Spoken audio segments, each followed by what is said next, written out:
पुराने शहर की तंग गलियों में एक संकरी सी दुकान थी, जिस पर एक लकड़ी की पट्टी लटक रही थी और उस पर लिखा हुआ था रहीम मोची। रहीम मियाँ एक बुजुर्ग मोची थे जो सफेद दाढ़ी और झुकी कमर के साथ बैठकर दिन भर जूते सिलते, लेकिन उनके हाथों में जो हुनर था वह शहर में किसी और के पास नहीं था।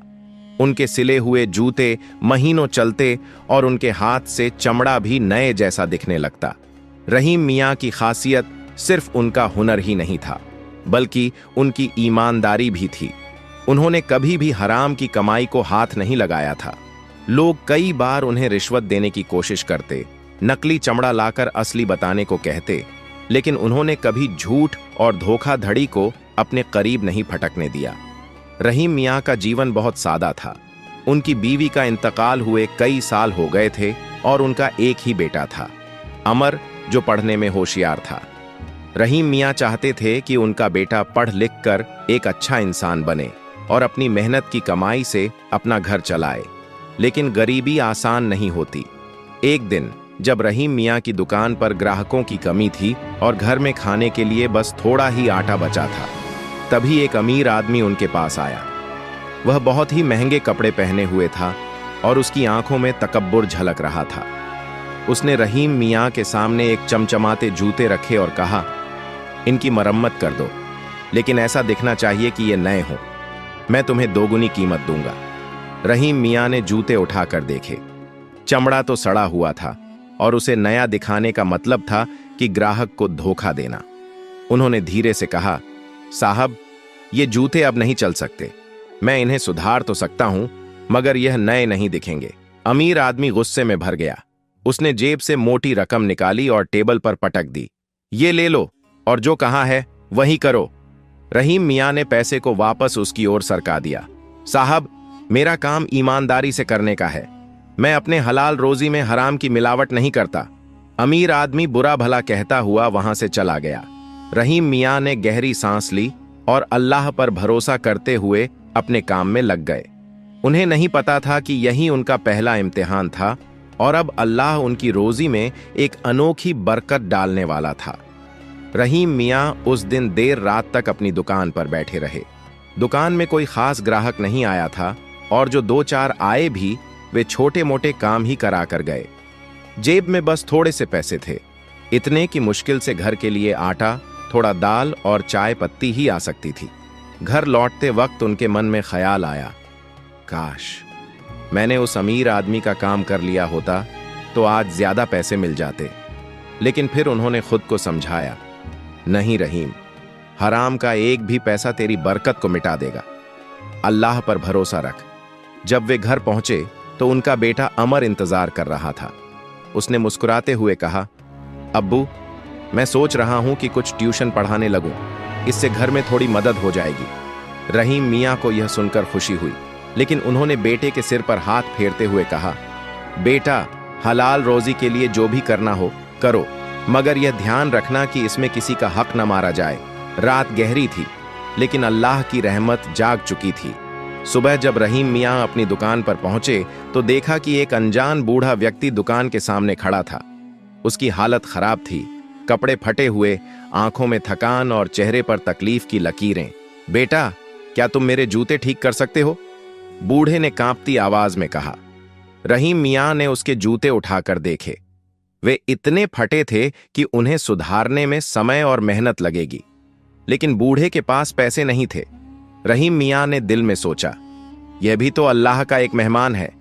अगर मैं इस गरीब की मदद करूं तो शायद अल्लाह मेरी मदद करेगा। उन्होंने बिना कुछ कहे जूते सिलना शुरू कर दिया। जब काम पूरा हुआ तो बूढ़े ने थैली में से कुछ सिक्के निकालने की कोशिश की, लेकिन रहीम मियाँ ने हाथ पकड़ लिया। बाबा, ये मेरी तरफ से तोहफा है। बूढ़े की आंखें भर आईं। उसने दुआ देते हुए कहा, बेटा, अल्लाह तुझे ऐसी जगह से देगा जहां से तुझे गुमान भी ना होगा। रहीम मियाँ ने बस हल्की सी मुस्कान दी और अपने काम में लग गए। उन्हें क्या पता था कि यह दुआ उनके लिए अल्लाह की रहमत का पहला इशारा थी। अगले ही दिन उनकी जिंदगी एक नया मोड़ लेने वाली थी। सुबह का वक्त था। रहीम मियाँ अपनी छोटी सी दुकान में बैठकर पुराने जूते सी रहे थे। रात को बूढ़े व्यक्ति की दी गई दुआ उनके दिल में कहीं गहरे उतर गई थी, लेकिन उन्होंने इसे बस एक बुजुर्ग की दुआ समझकर भुला दिया। तभी एक नौजवान आदमी दुकान के बाहर आकर रुका। उसके कपड़े साफ सुथरे थे, लेकिन आंखों में बेचैनी थी। उसने अंदर झांकते हुए कहा, मियाँ, क्या आप मेरे जूते सुधार सकते हैं? रहीम मियाँ ने नजर उठाकर देखा। वह कोई मामूली ग्राहक नहीं लग रहा था। उन्होंने मुस्कुराते हुए पूछा, बेटा, क्या तकलीफ है जूतों को? उसने धीरे से जूते उतारे और दिखाया। जूते बहुत ही उम्दा चमड़े के बने थे, लेकिन एक जगह से फट गए थे। रहीम मियाँ ने जूते उठाकर गौर से देखा और बोले, ये तो बहुत अच्छे जूते हैं, मगर अगर सही से मरम्मत ना हुई तो इनकी उम्र कम हो जाएगी। मैं इन्हें ठीक कर दूंगा, मगर थोड़ी मेहनत लगेगी। कोई बात नहीं, आप ठीक से कर दें, नौजवान ने कहा। रहीम मियाँ ने काम शुरू किया। उन्होंने बड़े एहतियात से सिलाई की, चमड़े की मरम्मत की और फिर जूतों पर पॉलिश करने लगे। जब काम पूरा हुआ तो जूते बिल्कुल नए जैसे चमकने लगे। जब नौजवान ने जूते पहने तो उसके चेहरे पर हैरत थी। माशा अल्लाह, आपने तो इसे बिल्कुल नया बना दिया। आपकी मेहनत और हुनर की कोई कीमत नहीं हो सकती। उसने जेब से कुछ नोट निकाले और रहीम मियाँ की ओर बढ़ाए, मगर यह कोई मामूली रकम नहीं थी। यह उनके रोज के मेहनताने से कहीं ज्यादा थी। रहीम मियाँ ने तुरंत हाथ जोड़ दिए। बेटा, मैं बस अपनी हलाल कमाई पर यकीन रखता हूं। मैं जितना हकदार हूं बस उतना ही लूंगा। नौजवान मुस्कुराया और बोला, मियाँ, आप नहीं जानते कि मैं कौन हूं। मैं शहर के सबसे बड़े जूता व्यापारी का बेटा हूं। हमने बहुत कारीगर देखे, मगर आपकी तरह मेहनती और ईमानदार कोई नहीं। फिर उसने कहा, अगर आप चाहें तो मेरे अब्बा से मिल सकते हैं। हमें एक ऐसा आदमी चाहिए जो जूते की मरम्मत और डिजाइन में माहिर हो। हम आपको अच्छी मजदूरी देंगे। रहीम मियाँ यह सुनकर हैरान रह गए। एक दिन पहले ही तो उन्होंने एक गरीब की मदद की थी और अब इतनी बड़ी पेशकश उनके सामने थी। क्या यह अल्लाह की दी हुई बरकत थी? क्या यह उस बूढ़े की दी हुई दुआ का असर था? रहीम मियाँ के दिल में सवाल उठ रहे थे, लेकिन एक नया मोड़ उनकी जिंदगी में आने वाला था। रहीम मियाँ को अपनी कानों पर यकीन नहीं हो रहा था। जूता व्यापारी के बेटे ने जो पेशकश की थी वह उनकी उम्मीदों से कहीं ज्यादा बड़ी थी, लेकिन वह एक सादगी पसंद आदमी थे। उन्होंने हल्की मुस्कान के साथ जवाब दिया, बेटा, मैं बस एक छोटा सा मोची हूं। इतने बड़े लोगों के साथ काम करना मेरे बस की बात नहीं। नौजवान ने जवाब दिया, आप इसे छोटा काम मत समझिए। मेरे अब्बा हमेशा कहते हैं कि मेहनत करने वाला हाथ कभी छोटा नहीं होता। आप बस एक बार चलकर मिल लीजिए। फैसला करना या न करना यह आपके हाथ में रहेगा। रहीम मियाँ को लगा कि इसमें कोई बुराई नहीं है। उन्होंने दुकान का सामान समेटा और नौजवान के साथ चल पड़े। रास्ते में उनके मन में कई सवाल उठ रहे थे। क्या मैं सही कर रहा हूं? क्या यह मेरे हलाल मेहनत की अज्र है? क्या यह सच में मेरे लिए है? शहर के सबसे बड़े जूता व्यापारी से मुलाकात करीब आधे घंटे बाद वे एक बड़ी सी दुकान के सामने पहुंचे। यह सिर्फ एक दुकान नहीं थी, बल्कि एक पूरा कारखाना था जहां हर तरह के जूते बनाए जाते थे। दुकान के मालिक हकीम साहब एक बुजुर्ग और रौबदार शख्स थे। उनके सफेद बाल और चेहरे की तेज नजर बता रही थी कि वे बहुत अनुभवी इंसान हैं। नौजवान ने रहीम मियाँ का परिचय कराया। अब्बा, ये वही कारीगर हैं जिनके बारे में मैंने आपको बताया था। हकीम साहब ने रहीम मियाँ को ऊपर से नीचे तक देखा और फिर बोले, आपके हाथों में बहुत हुनर है मियाँ, लेकिन उससे भी बड़ी बात यह है कि आपके दिल में ईमानदारी है। क्या आप हमारे लिए काम करना चाहेंगे? रहीम मियाँ ने अदब से कहा, साहब, मैं हमेशा अपनी छोटी सी दुकान में काम करता आया हूं। मैं बड़े लोगों के साथ काम करने की आदत नहीं रखता। हकीम साहब मुस्कुराए। ईमानदारी और हुनर दोनों बहुत कम लोगों में मिलते हैं। हम आपको किसी बड़े ओहदे पर नहीं रख रहे, बस चाहते हैं कि आप हमारे कारीगरों को सिखाएं कि मेहनत और सच्चाई से काम कैसे किया जाता है। आपको मेहनताना भी अच्छा मिलेगा और आपकी इज्जत भी रहेगी। रहीम मियाँ सोच में पड़ गए। यह एक बड़ा मौका था। यह उनके लिए और उनके बेटे अमर के लिए एक अच्छा भविष्य बन सकता था। लेकिन उनके दिल में एक सवाल अब भी था, क्या मैं अपनी छोटी दुकान छोड़कर यह बड़ा काम कर सकता हूं? उन्होंने कुछ देर सोचा और फिर बोले, साहब, मैं आपकी बात की कद्र करता हूं, लेकिन मुझे इजाजत दें कि मैं एक दिन सोचने के बाद आपको जवाब दूं। हकीम साहब ने सहमति में सिर हिलाया। बिल्कुल, सोच समझकर फैसला लीजिए। जो भी हो, हमारा दरवाजा आपके लिए हमेशा खुला रहेगा। रहीम मियां वहां से निकले, लेकिन उनके दिल में उलझन थी। क्या उन्हें यह बड़ा मौका स्वीकार कर लेना चाहिए या फिर अपनी छोटी दुकान और वही पुरानी जिंदगी को अपनाए रखना चाहिए? घर पहुंचकर उन्होंने यह बात अपने बेटे अमर को बताई। अमर की आंखों में चमक आ गई। अब्बू, यह तो बहुत अच्छा मौका है, आपको यह काम जरूर करना चाहिए। रहीम मियां ने गहरी सांस ली। बेटा, हलाल रोजी की बरकत दुकान से हो या नौकरी से, फर्क नहीं पड़ता, लेकिन मैं अल्लाह से दुआ करूंगा कि वह मुझे सही रास्ता दिखाए। उस रात रहीम मियां ने तहज्जुद की नमाज अदा की और अल्लाह से राह दिखाने की दुआ मांगी। सुबह का सूरज उनके लिए एक नई राह लेकर आने वाला था। रहीम मियां के लिए यह रात बेचैनी से भरी हुई थी। वह करवटें बदलते रहे, कभी अपनी पुरानी दुकान के बारे में सोचते तो कभी उस नए मौके के बारे में जो हकीम साहब ने दिया था। उनका दिल कहता था कि यह अल्लाह की तरफ से एक बड़ी नेमत हो सकती है, लेकिन फिर भी उनके कदम आगे बढ़ने से हिचक रहे थे। सुबह की अजान हुई तो वह उठे और वुजू करके नमाज अदा की। नमाज के बाद उन्होंने अल्लाह से दुआ मांगी, या अल्लाह, मुझे वही रास्ता दिखा जो मेरे लिए सबसे बेहतर हो, जिसमें बरकत हो, जिसमें सच्चाई और ईमानदारी बनी रहे। दुआ करने के बाद उनका दिल थोड़ा हल्का हो गया। उन्होंने तय किया कि वह दुकान जाकर हमेशा की तरह अपना काम करेंगे, और अगर यह मौका उनके नसीब में होगा तो अल्लाह खुद उन्हें सही रास्ते पर ले जाएगा। रहीम मियां अपनी दुकान पर पहुंचे और हमेशा की तरह अपना काम शुरू कर दिया। लेकिन आज दुकान के सामने भीड़ कुछ ज्यादा थी। कुछ लोग उनकी दुकान की तरफ इशारा कर रहे थे और आपस में बातें कर रहे थे। क्या हुआ भाई? रहीम मियां ने एक ग्राहक से पूछा। उस आदमी ने बताया, आपको पता नहीं, शहर के कई लोग आपके बारे में बात कर रहे हैं। कल किसी ने सुना कि बड़े व्यापारी हकीम साहब ने आपको अपने यहां काम करने की पेशकश की है। अब सब यही कह रहे हैं कि आपकी मेहनत और ईमानदारी की वजह से आपको इतना बड़ा मौका मिला है। रहीम मियां यह सुनकर हैरान रह गए। उन्होंने कभी सोचा भी नहीं था कि उनकी सादगी और ईमानदारी की इतनी चर्चा होगी। लेकिन तभी एक और अनहोनी हो गई। अचानक वही अमीर आदमी जो कुछ दिन पहले अपने पुराने जूतों को नया दिखाने के लिए रिश्वत देने आया था, फिर से उनकी दुकान पर आया। इस बार उसके चेहरे पर वह घमंड नहीं था जो पहले था। रहीम मियां, मुझे माफ कर दीजिए, उसने झुकी नजरों से कहा। रहीम मियां ने हैरानी से उसकी ओर देखा। साहब, माफी की क्या बात है? उस आदमी ने ठंडी सांस ली और कहा, जिस दिन आपने मेरा काम करने से इनकार किया था, उसी दिन से मेरे कारोबार में नुकसान होने लगा। पहले मुझे लगा कि यह सिर्फ इत्तेफाक है, लेकिन फिर मुझे एहसास हुआ कि शायद यह मेरी बेईमानी का नतीजा है। आप सच्चे आदमी हैं रहीम मियां, और मैं आपकी दुआ चाहता हूं कि मेरा कारोबार फिर से ठीक हो जाए। रहीम मियां ने उसकी बात ध्यान से सुनी और फिर मुस्कुराकर बोले, साहब, बरकत ईमानदारी में होती है, धोखे में नहीं। अगर आप अपने कारोबार में सच्चाई और हलाल कमाई को अपनाएंगे तो अल्लाह जरूर आपकी मुश्किलें आसान कर देगा।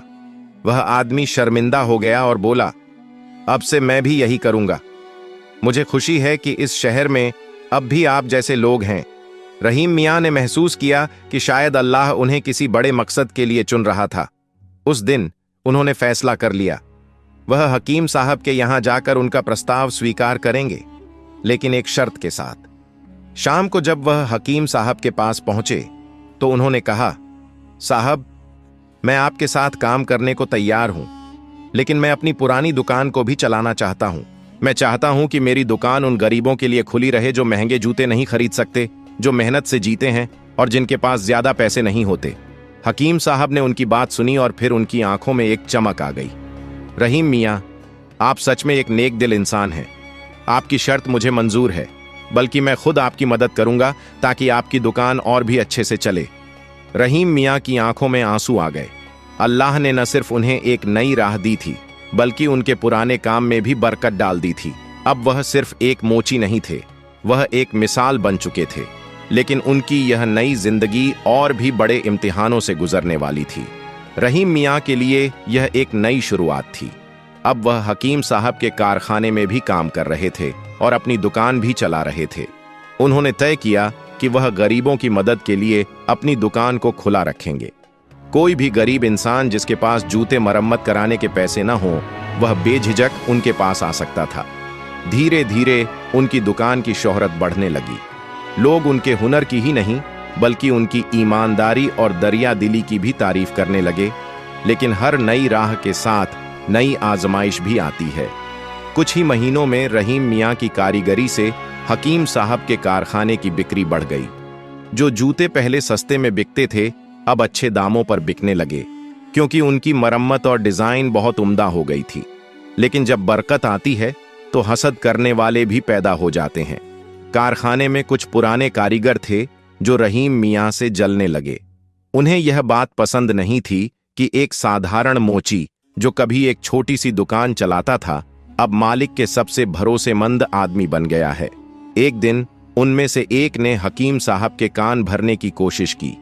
साहब, रहीम मियाँ आपकी दुकान से ज्यादा अपनी दुकान की फिक्र करते हैं। वे यहां सिर्फ अपने नाम को बड़ा करने के लिए आए हैं। हकीम साहब एक समझदार आदमी थे। उन्होंने कुछ नहीं कहा, लेकिन अपने तरीके से हालात का जायजा लेने का फैसला किया। एक दिन हकीम साहब ने रहीम मियाँ को बुलाया और कहा, रहीम मियाँ, मैं देख रहा हूं कि आप हमारी दुकान के लिए बहुत मेहनत कर रहे हैं, लेकिन आपकी अपनी दुकान भी चल रही है। क्या आप वहां भी उतना ही वक्त दे पा रहे हैं? रहीम मियाँ ने ईमानदारी से जवाब दिया, साहब, मेरी दुकान गरीबों की मदद के लिए खुली है। मैं वहां सिर्फ सुबह और रात को बैठता हूं। दिन का पूरा वक्त मैं यहां देता हूं। हकीम साहब ने मुस्कुराकर कहा, मुझे यह सुनकर खुशी हुई। मैं चाहता था कि खुद देखूं कि लोग जो कह रहे हैं वह सच है या नहीं, लेकिन मैं जानता था कि आप बेईमानी नहीं कर सकते। रहीम मियाँ की आंखों में नमी आ गई, लेकिन यह बात उन जलने वाले कारीगरों को पसंद नहीं आई। कुछ ही दिनों बाद कारखाने में एक बड़ा नुकसान हो गया। जूते के एक पूरे बैच में खराबी आ गई और वे बिक नहीं सके। यह बहुत बड़ा घाटा था। हकीम साहब नाराज थे। तभी उन जलने वाले कारीगरों ने मौका देखा और कहा, साहब, यह रहीम मियाँ की लापरवाही का नतीजा है। जब से यह आए हैं काम में गड़बड़ी होने लगी है। हकीम साहब गुस्से में थे। उन्होंने रहीम मियाँ को बुलाया। रहीम मियाँ, यह क्या हो रहा है? मेरे इतने सालों के कारोबार में ऐसा पहले कभी नहीं हुआ। रहीम मियाँ चौंक गए। उन्होंने खुद उन जूतों की जांच की। उन्हें समझते देर नहीं लगी कि यह गलती जानबूझकर कराई गई थी। उन्होंने शांति से कहा, साहब, मैं आपको यकीन दिलाता हूं कि यह मेरी लापरवाही नहीं है, लेकिन अगर आपको लगता है कि मैं ही इसका जिम्मेदार हूं तो मैं खुद इस नुकसान की भरपाई कर दूंगा। हकीम साहब को यह सुनकर अजीब लगा। तुम नुकसान की भरपाई कैसे करोगे? यह तो बहुत बड़ी रकम है। रहीम मियाँ ने जवाब दिया, साहब, जब मैंने यह नौकरी ली थी तो मैंने यह नहीं सोचा था कि मुझे क्या मिलेगा। मैंने सिर्फ यह सोचा था कि मेरा काम ईमानदारी से होना चाहिए। अगर मेरी वजह से आपको नुकसान हुआ है तो मेरी बरकत वाली दुकान मुझे इसका हल निकालने में मदद करेगी। हकीम साहब सोच में पड़ गए। रहीम मियाँ का जवाब सीधा था मगर असरदार था। रहीम मियाँ ने उस नुकसान की भरपाई करने के लिए अपनी छोटी दुकान से अपनी सारी बचत निकालने का फैसला किया। लेकिन इससे पहले कि वह कोई कदम उठाते, अल्लाह की रहमत आई। अचानक एक नया ग्राहक कारखाने में आया। वह एक बहुत बड़ा व्यापारी था जिसने रहीम मियाँ की ईमानदारी के बारे में सुना था। मैंने सुना है कि आप सच्चे इंसान हैं। मुझे हजारों जूतों का ऑर्डर चाहिए, लेकिन शर्त यही है कि इन्हें वही बनाएगा जो ईमानदार हो। हकीम साहब को अपनी गलती का एहसास हो गया। उन्होंने रहीम मियाँ को गले लगा लिया और कहा, रहीम मियाँ, आज मुझे समझ में आया कि अल्लाह सच्चे लोगों को कभी बेसहारा नहीं छोड़ता। रहीम मियाँ ने अल्लाह का शुक्र अदा किया। अब उनके लिए दुनिया और भी बदलने वाली थी। रहीम मियाँ की ईमानदारी, मेहनत और हलाल कमाई की बरकत ने उनके जीवन को एक मिसाल बना दिया था। उनका नाम पूरे शहर में इज्जत और भरोसे के साथ लिया जाता था। लेकिन अल्लाह अपने नेक बंदों को और आजमाता है ताकि उनकी सच्चाई और भी निखर कर सामने आए। एक दिन जब वह अपनी दुकान पर बैठे थे, एक अनजान आदमी उनके पास आया। उसके कपड़े साधारण थे, लेकिन चाल ढाल से वह कोई मामूली आदमी नहीं लगता था। रहीम मियाँ, मुझे आपसे एक जरूरी काम है, उसने संजीदगी से कहा। बोलिए जनाब, क्या तकलीफ है? रहीम मियाँ ने विनम्रता से पूछा। मुझे कुछ खास जूतों की मरम्मत करवानी है। लेकिन इसमें आपको किसी से जिक्र नहीं करना होगा। रहीम मियाँ को यह सुनकर हैरत हुई। उन्होंने जूते लेकर देखे तो उनके होश उड़ गए। ये आम जूते नहीं थे, इनमें सोने की परत जड़ी हुई थी। भाई, ये जूते किसके हैं? रहीम मियाँ ने संदेह से पूछा। वह आदमी थोड़ा घबराया, फिर धीरे से बोला, मैं सच नहीं बता सकता, लेकिन अगर आप यह मरम्मत कर दें तो आपको इसका अच्छा इनाम मिलेगा। रहीम मियाँ को समझते देर नहीं लगी कि इसमें कोई साजिश हो सकती है। उन्होंने ठंडी सांस ली और जूते वापस कर दिए। माफ कीजिए, मैं हराम काम नहीं करता। यह दुकान अल्लाह की बरकत से चलती है, चोरी डकैती से नहीं। वह आदमी परेशान हो गया, लेकिन फिर गहरी नजरों से रहीम मियाँ को देखा और चला गया। रहीम मियाँ को अजीब सा एहसास हुआ, लेकिन अगले ही दिन कुछ सिपाही उनकी दुकान पर आ धमके। रहीम मियाँ, आपको हमारे साथ चलना होगा, एक सिपाही ने सख्त आवाज में कहा। मगर क्यों? मैंने क्या किया? रहीम मियाँ ने घबरा कर पूछा। आपकी दुकान से चोरी के जूते बरामद हुए हैं, सिपाही ने जवाब दिया। रहीम मियाँ चौंक गए। ये कैसे हो सकता है? उन्होंने दुकान के अंदर देखा तो वही सोने के जूते एक कोने में रखे मिले। किसी ने यह चाल चलकर उन्हें फंसाने की कोशिश की थी। हकीम साहब भी यह खबर सुनकर दौड़े दौड़े आए। यह झूठ है, रहीम मियाँ ऐसा नहीं कर सकते। लेकिन कानून के मुताबिक रहीम मियाँ को गिरफ्तार कर लिया गया। जब वह जेल में बैठे थे तो उन्होंने अल्लाह से दुआ की, या अल्लाह, अगर मैं सच्चा हूं तो मेरी बेगुनाही साबित कर। अल्लाह ने उनकी सुन ली। उसी रात एक अजनबी व्यक्ति थाने आया और चुपके से एक खत छोड़ गया। जब सिपाहियों ने वह खत पढ़ा तो सब हैरान रह गए। उसमें लिखा था, रहीम मियाँ बेगुनाह हैं। हमने उन्हें फंसाने की कोशिश की, लेकिन अल्लाह सच्चों का साथ देता है। जो असली मुजरिम हैं वे खुद कबूल कर लेंगे। सुबह होते ही एक आदमी ने खुद आकर जुर्म कबूल कर लिया। वह वही आदमी था जो जूते मरम्मत कराने आया था। रहीम मियाँ रिहा हो गए। पूरे शहर में यह बात फैल गई कि कैसे उनकी सच्चाई और हलाल कमाई की बरकत ने उन्हें इस साजिश से बचा लिया। इस घटना के बाद रहीम मियाँ की इज्जत और भी बढ़ गई। हकीम साहब ने उन्हें अपने कारखाने का साझेदार बना लिया और उनकी छोटी दुकान एक बहुत बड़ी कार्यशाला बन गई, जहां गरीबों के लिए मुफ्त जूते बनाए जाते थे। एक दिन वही बूढ़ा व्यक्ति जिसने उन्हें बरकत की दुआ दी थी, फिर से उनकी दुकान पर आया। बेटा, मैंने कहा था ना कि अल्लाह हलाल कमाई में बरकत डालता है। रहीम मियाँ की आंखें भर आईं। उन्होंने बुजुर्ग के हाथ चूम लिए। आपकी दुआ और अल्लाह की रहमत ने मुझे यह सिखाया कि हलाल रोजी ही असली दौलत है। अब रहीम मियाँ सिर्फ एक मोची नहीं थे, वे एक मिसाल बन चुके थे। एक ऐसी मिसाल जिसने सबको सिखाया कि सच्चाई, मेहनत और ईमानदारी से कमाई गई हलाल रोजी में कितनी बड़ी बरकत होती है।